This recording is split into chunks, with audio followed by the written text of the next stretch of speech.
사실 부모님의 희생 또 어머니의 헌신, 우리 가정이 평안할 일이 없죠. 만약 그 어머니의 헌신과 부모님들의 헌신이 없다면요. 그래서 오늘 본문 말씀에서도 너를 낳은 어머니를 기쁘게 하라고 합니다. 사실상 오늘 하루만을 감사하는 것이 아니라 사실은 우리 일상 속에서 늘 감사를 드리시기를 모든 자녀들에게 부탁을 드립니다. 또한 모든 어머니들, 오늘 어머니날을 더욱더 행복하게 보내시기를 주님의 이름으로 축원합니다. 여러분이 어머니날이 어떻게 시작됐는지 아십니까? 지금으로부터 한 100년 전 넘게 미국 버지니아 주의 그 웹스터라는 마을에 그 안나 제이비어스라는 소녀가 그 어머니와 살고 있었어요. 이 어머니는 또 믿음이 좋으셔서 그 마을의 주일학교에서 선생님을 하셨는데 그 학생들한테 아주 존경을 많이 받던 분이었습니다. 그러니 가정에 이 어머니가 갑자기 병으로 세상을 떠나게 되십니다. 이 딸 안나가요, 어머니의 장례를 치르고 어머니 산소 주변 위에 그 어머니가 평소 좋아하시던 그 카네이션 꽃을 심습니다. 그리고 모임에 나갈 때마다 제가 단 흰 카네이션을 가슴에 달고 어머님이 그리워 어머니의 산소에 있는 카네이션과 똑같은 꽃을 달고 나왔습니다 라고 말했다고 해요. 안나는 그 후에 어머니를 좀 더 잘 모시자는 운동을 시작하게 되어서 1904년 시애틀에 있는 곳에서 어머니 날의 행사를 시작하게 되었습니다. 그래서 이때부터 어머니가 살아계신 분들은 붉은 카네이션을, 어머니가 돌아가신 사람들은 가슴에 흰 카네이션을 달게 되었다라고 합니다.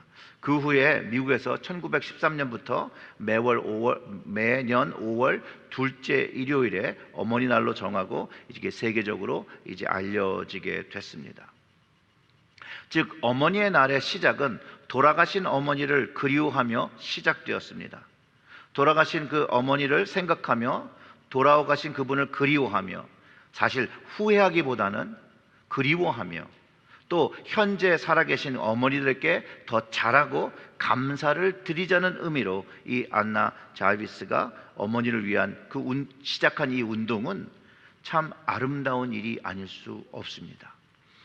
오늘 본문 잠언의 말씀도 우리를 낳으신 어머니를 기쁘게 하라는 말씀을 우리에게 가르쳐 주십니다. 물론 이 말씀은 사실 아버지와 어머니를 다 포함하는 말이죠. 다시 한번 잠언의 말씀을 함께 읽어보겠습니다. 22절부터 25절까지 우리 다 같이, 말씀이 좀 짧으니까 우리 다 같이 읽어보겠습니다. 너를 낳은 아비에게 청종하고 내 늙은 어미를 경히 여기지 말라. 진리를 사되 팔지 말며 지혜와 훈계와 명철도 그리할지니라. 의인의 아비는 크게 즐거울 것이요 지혜로운 자식을 낳은 자는 그로 말미암아 즐거울 것이니라. 내 부모를 즐겁게 하며 너 낳은 어미를 기쁘게 하라. 아멘. 너무나도 좋은 말씀이고요, 너무나도 옳은 말씀입니다. 우리가 듣기만 하여도 동의가 되어지는 그런 말씀이죠. 우리를 낳아주신 부모님 말씀에 청종하는 거 너무나도 당연한 일인데, 그런데 저는 예전에는 몰랐습니다. 늙으신 어머니를 경히 여기면 안 되는 줄 가르쳐주지 않아도 웬만한 사람들은 자연히 아는 것인데, 그런데 저는 예전에 몰랐었습니다. 물론 안다고 행동을 한다는 보장은 없지만 그 낳아주신 그 부모님의 은혜를 잘 알지 못했습니다. 부모님의 사랑과 부모님께 어떻게 해야 되는 것들을 이해하기 시작하고 알았을 때 이미 늦어버린 경우가 되어서 후회하고 또 후회하게 된 삶을 저는 살고 있습니다. 이처럼 부모 자식의 그 깊은 사랑의 관계를 늘 뒤늦게 깨닫고 후회하는 것이 정도의 차이는 있겠지만 우리의 현실인 것 같습니다. 참 미련한 거지만요, 한국에 방문하면 저는 부모님 산소를 꼭 먼저 찾아갑니다. 두 분의 묘소를 배웠을 때 죄송한 마음이 가득하지요. 살아계셨을 때 잘했어야 하는 건데 늦게 깨닫는 미련함에 많이 후회를 하고, 다시 천국에서 만날 그날, 그 소망을 가지고 마음을 다스리고 이제 그곳을 떠나서 이제 제가 살고 있는 이 미국 땅으로 다시 돌아오게 됩니다. 저희 아내도 장모님 산소를 매 때마다 다녀오게 되죠.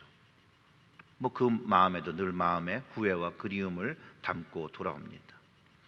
아마 지금 우리 함께 예배드리시는 분들 중에도 부모님들이 더 이상 이 땅에 계시지 않는 분들은 아마 저희 마음이, 제 마음이 무엇인지 공감하실 것이라고 생각합니다. 이 부모와 자식 관계는요, 근데 사실상 죽음이라는 큰 벽이 있지만 그 벽도 어찌하지 못하고 죽음과 생의 시간과 공간을 넘어서 우리의 마음과 기억 속에 아주 끈끈하게 연결되어 있다는 거예요. 이건 친구가 가질 수 없는 거예요. 사랑했던 애인도 이런 거를 가질 수가 없어요. 시간이 지나가 버리면 과거 시간으로 잊혀지게 되고 사라지게 되는데 이 부모와 자식 관계는 절대로 끊어지지 않는다라는 거예요. 그 이유가 그 생명은 하나님으로부터 왔습니다.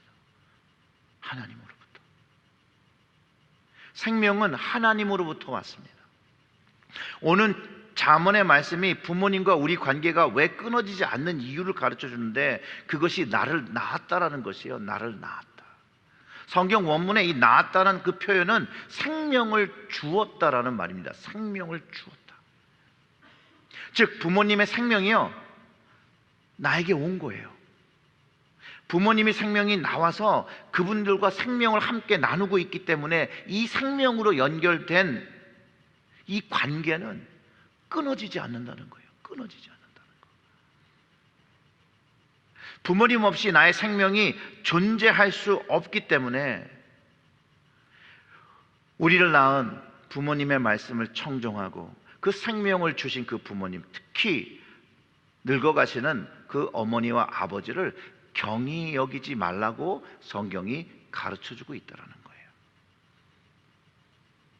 자녀들이요, 대부분 아버지는 좀 무서워하고 좀 어려워하는 반면 어머니한테는 조금 못되게 하는 때가 많이 있습니다.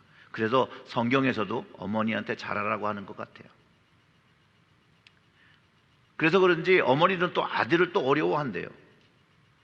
딸들은 어머니와 좀 친하고 잘 지내지만 또 어머니랑 또 잘 싸우기도 한다라고 합니다. 그래서인지 뭐 아들이든 딸이든 나중에 후회를 많이 한다는 것이죠.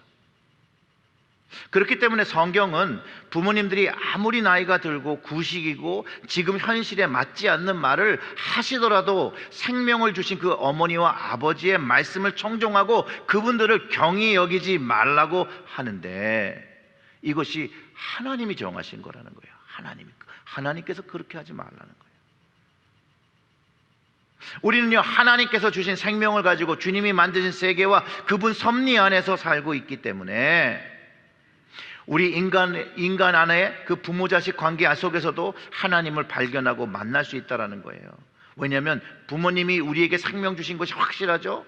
그런데 그 생명은 하나님께서 주관하셨고 하나님의 허락 없이 또 가능한 것이 아니기 때문에 우리는 그 생명의 근원 대신 그 생명을 주신 하나님을 먼저 기쁘게 하고 하나님의 말씀을 경청해야 함도 이곳에서 깨닫게 된다는 거예요. 그러니 생명을 주신 하나님, 생명을 주신 어머니, 생명을 주신 아버지 모두를 기쁘게 하고 경히 여기지 않고 그 말씀을 청종해야 된다는 것을 깨닫게 된다는 것이죠. 또 성경이요, 하나님은 우리를 낳으신 아버지라고 얘기합니다. 시편 2장 7절의 말씀을 기억하는데요, 이렇게 돼 있죠. 내가 여호와의 명령을 전하노라. 여호와께서 내게 이르시되 너는 내 아들이라. 오늘 내가 너를 낳았도다 라고 가르쳐 주십니다. 예수님의 생명을 통해서, 사실 하나님의 생명은요, 예수님의 생명을 통해서 내게 온 것을 우리가 경험하게 된다는 거예요. 그래서 우리가 믿음으로 예수님을 믿고 주로 고백할 때 우리는 하나님의 딸과 아들이 되어진 것을, 그 자격이 주어졌다는 것이 회복되었다는 것을 경험하고 깨닫게 되는 것이죠. 그뿐만 아니라 이 하나님의 생명과 우리의 생명의 연결점이 예수님을 통해서 경험됐기 때문에 또 이 관계는 또 영원히 끊어지지 않는다는 거예요. 영원히 끊어지지 않는다는 거예요. 자신의 생명을 주셨기 때문에 그 자녀의 사랑이 얼마나 깊은지 설명하지 않아도 여러분들 다 잘 아실 겁니다. 나는 배고파도 자녀가 배부르게 먹는 걸 보면 행복하다라는 것, 너무나도 맞는 말이죠. 자녀를 사랑하기 때문에 더 좋은 것을 해주고 싶은 것이 부모의 마음이고 어머니의 마음이고 아버지의 마음이에요. 근데 이것도 너무 도가 지나치면 안 돼요. 그 도가 지나치면 사회적인 문제를 일으키기도 하잖아요. 물론 자녀를 사랑한다는 마음으로 한 것이지만 학력을 위조하기도 하고 스펙을 거짓으로 만들어내기도 하는데, 이런 것들은 건강한 사랑은 아니지요. 이런 사랑은 결국, 이런 건강하지 않은 사랑은 결국은 자녀의 삶을 어렵게 합니다. 이게 실화인지 아닌지 모르겠지만 제가 인터넷에서 한번 보았던 그런 예화예요. 근데 이 이야기를 들으면서 그럴 수 있을 것 같다는 생각이 들 정도로 그 어머니의 큰 사랑이 공감되었던 이야기입니다. 어떤 어머니와 청년이 둘이 단둘이 살고 있었대요. 근데 이 청년이요, 하루 외출을 하고 나가서 뜻하지 않게 교통사고를 당합니다. 어머니가 소식을 듣고 병원을 찾아오죠. 근데 불행하게도 그 사고로 인해서 이 아들이 두 눈을 실명하고 맙니다. 사실 갑자기 멀쩡하던 그 눈을 순식간에 잃어버린 이 아들이 깊은 절망에 빠질 수밖에 없겠죠. 그리고 자기가 처한 그 상황을 받아들이지 못합니다. 어느 누구와 말 한마디 하지 않고 마음의 문을 완전히 닫아버리고 우울한 삶을 보냅니다.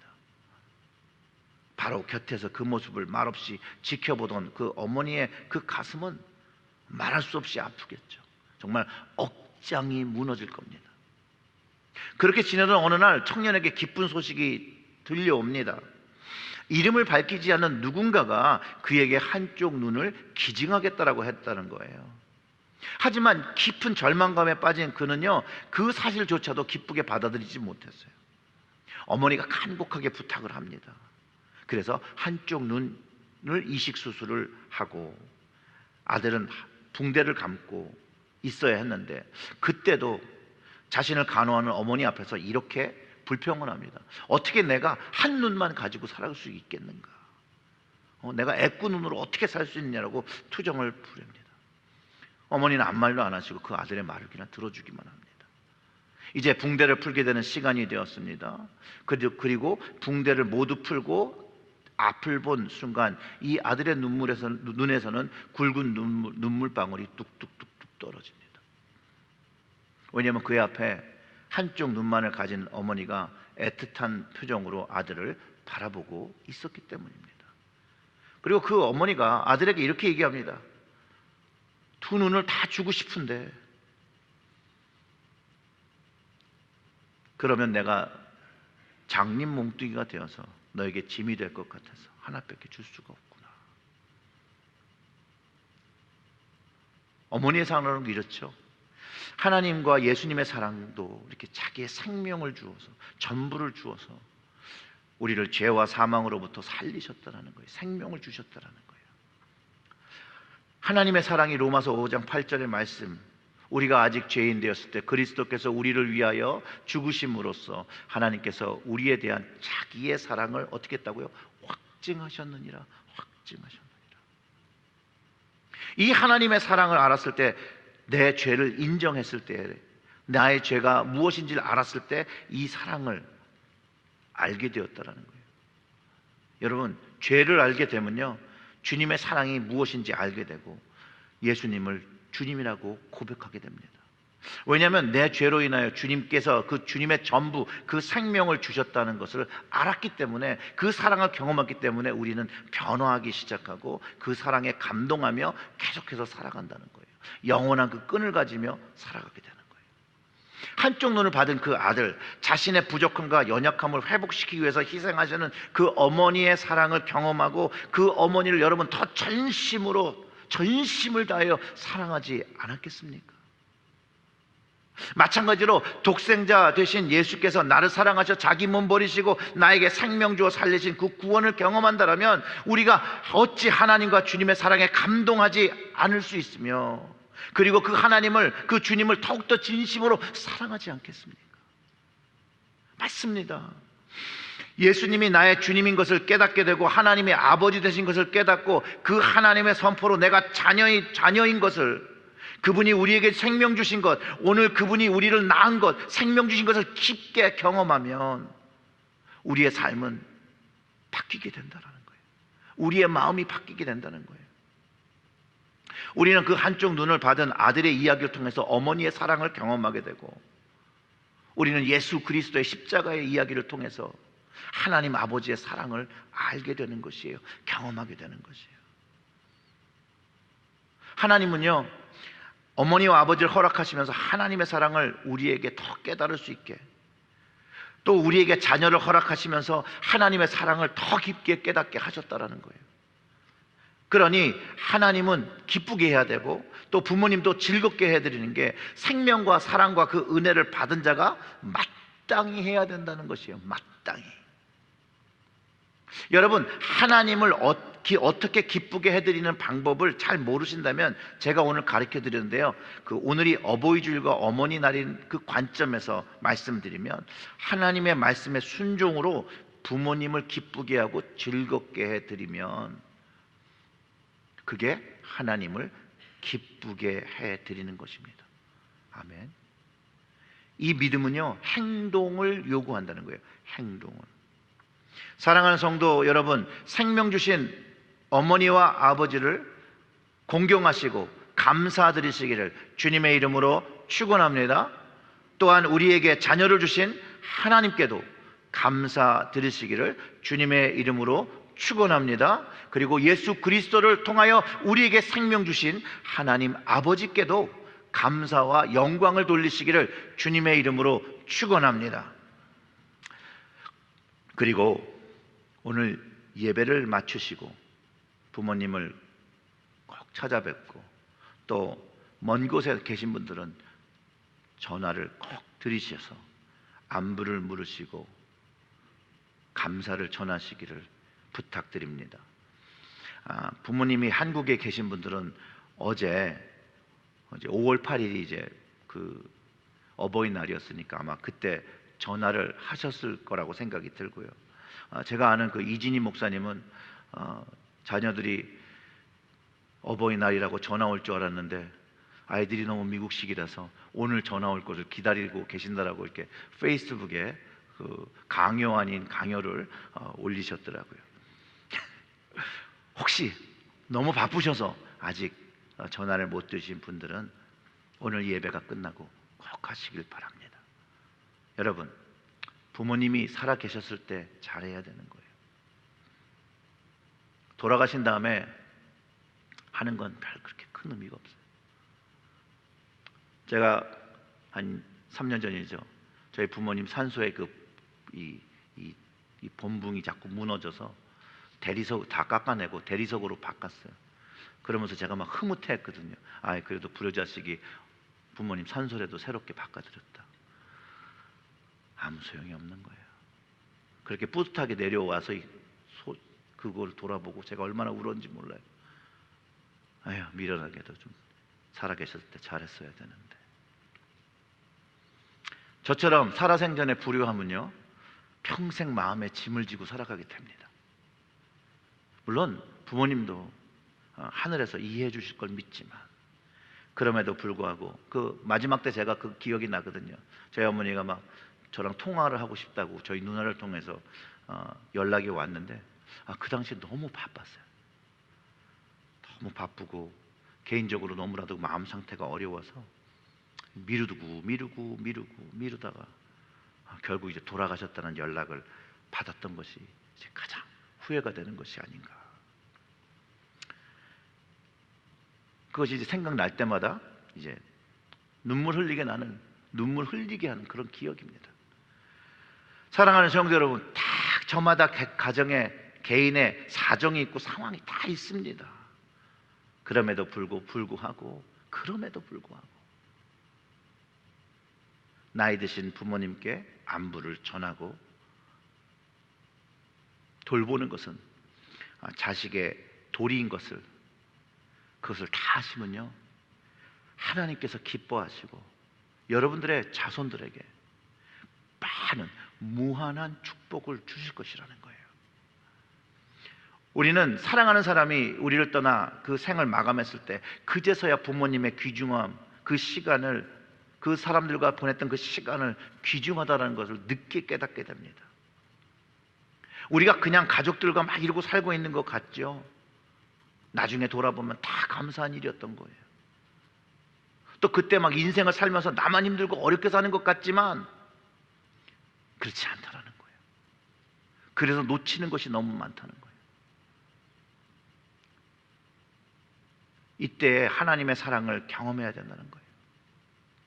하나님의 사랑을 경험하면서 인생의 여유를 가지고, 시간의 여유를 가지고 이렇게 돌아보면 숨을 쉬고 가족들과 함께 살고 있는 것만으로도 감사하다는 것들을 느끼게 되고 우리의 입술로 고백하게 되고, 그것을 통해서 우리는 삶의 진리와 능력을 터득하게 된다는 것이에요. 어느 순간에 우리가 사랑하는 이들과 함께 할 수 없다는 것을 알게 될 때, 이전에 생각하고 계획하고 했던 그 모든 것들이 전도서 기자의 깨달음처럼 헛된 것이 되어버린다는 것을 알게 된다는 거예요. 그리고 삶의 관점이 바뀌죠. 조그만 것에도 하나님께 감사하고 내 삶에 감사하는 삶을 살아가게 되고, 조그만 것에도 감동받으며 기쁘게 하며 사는 방법들을 깨닫고 살아가고, 그것이 우리의 삶을 인리치한다 그러죠. 풍성하게 하는 거예요. 그 주신 생명을 감사하게 여기는 거죠. 부모님이 주신 생명을 감사하게 여기고 하나님이 주신 생명을 감사하게 여기는 거예요. 여러분, 그 주신 생명을 감사히 여기면 부모님을 즐겁게 하며 하나님을 기쁘게 하기 시작합니다.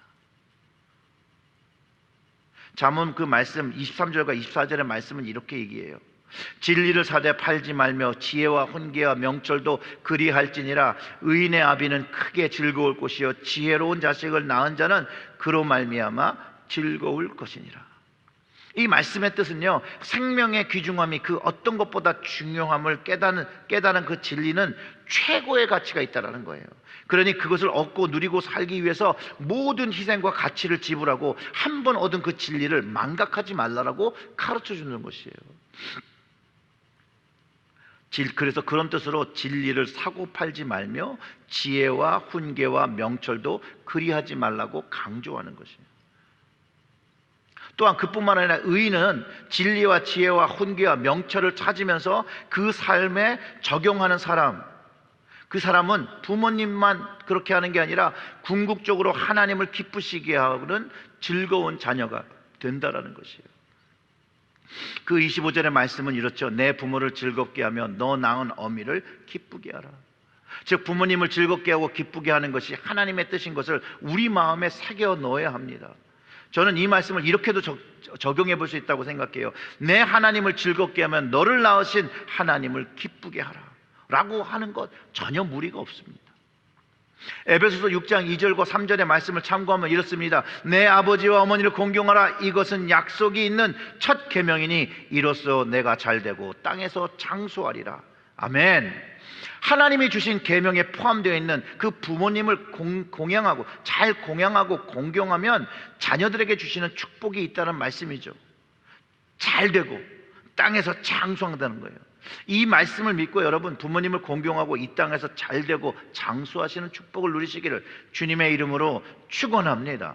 이 말씀은요 구약 때부터 주신 말씀이에요. 출애굽기 20장 21절에서 12절에서 그 말씀을 보면 이랬습니다. 십계명의 말씀이죠. 내 부모를 공경하라. 그리하면 내 하나님 여호와가 내게 준 땅에서 내 생명이 길리라. 십계명 중에서는요 처음 네 계명은 하나님을 향해서 지켜야 되는 계명이고, 이 다섯 번째부터는 인간을 향해서 지켜야 되는 것인데, 그 인간을 위해서 지켜야 하는 첫 번째가 부모를 공경하라는 거예요. 부모를.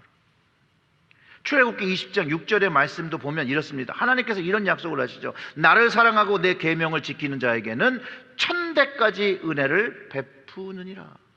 자, 이 말씀을 두 개를 합치면 이렇게 되는 거예요. 내가 하나님의 말씀을 순종하여 부모를 공경하고 기쁘게 하고 즐겁게 하고 살아가면 하나님께서 천대까지 은혜를 주신다라는 거예요. 또 그 동일한 성경 말씀이 하나님의 자녀가 하나님 아버지께 잘하면 이 땅에서 장수를 넘어서 천국에서 영원히 살게 되는, 천국에서 잘 되는 축복을 주셨다라고 또 가르쳐 주시는 거예요. 이 말씀을 우리가 잘 깨달아서 우리가 먼저 지키고 자녀들에게 가르쳐 주어서 하나님의 그 말씀을 지켜서 그 가정, 우리의 가정들이 천대까지 은혜를 경험할 수 있는 우리의 가정이 될 수 있도록 여러분 하나님의 말씀을 청종하시기를 주님의 이름으로 축원합니다. 우리에게 생명 주신 부모님을 주신 하나님께 먼저 영광을 드립니다. 또 생명을 주셔서 오늘 살아가게 하신 부모님께 감사를 드리시기를 권면합니다. 또 가정을 꾸리게 하셔서 남편과 아내로 살아가게 하신 그것을 하나님께 영광과 감사로 드리시고, 또 자녀 주신 것에 감사와 찬양을 드리시고, 다른 것에 너무 욕심내지 말고 오늘 함께 있고 밥을 먹고 살게 하신 것만으로도 감사와 찬양으로 하나님을 예배하시기를 주님의 이름으로 축원합니다. 행복과 기쁨은 무엇을 가진 것으로, 무엇을 성취한 것으로 얻는 것이 아니라 이미 내 삶의 중심 안에, 내 가정 안에 생명과 그 생명의 관계를 잘 이해하고 경험할 때 기뻐하고 행복을 누리게 된다는 것을 여러분 꼭 깨달으시고, 또 그리고 그것을 행하시기를. 오늘 하나님을 기쁘게 하는 예배를 드리고 부모님을 즐겁게 해드리는 어버이날, 어머니의 날이 되시기를 주님의 이름으로 축원합니다. 우리 다 같이 기도하겠습니다.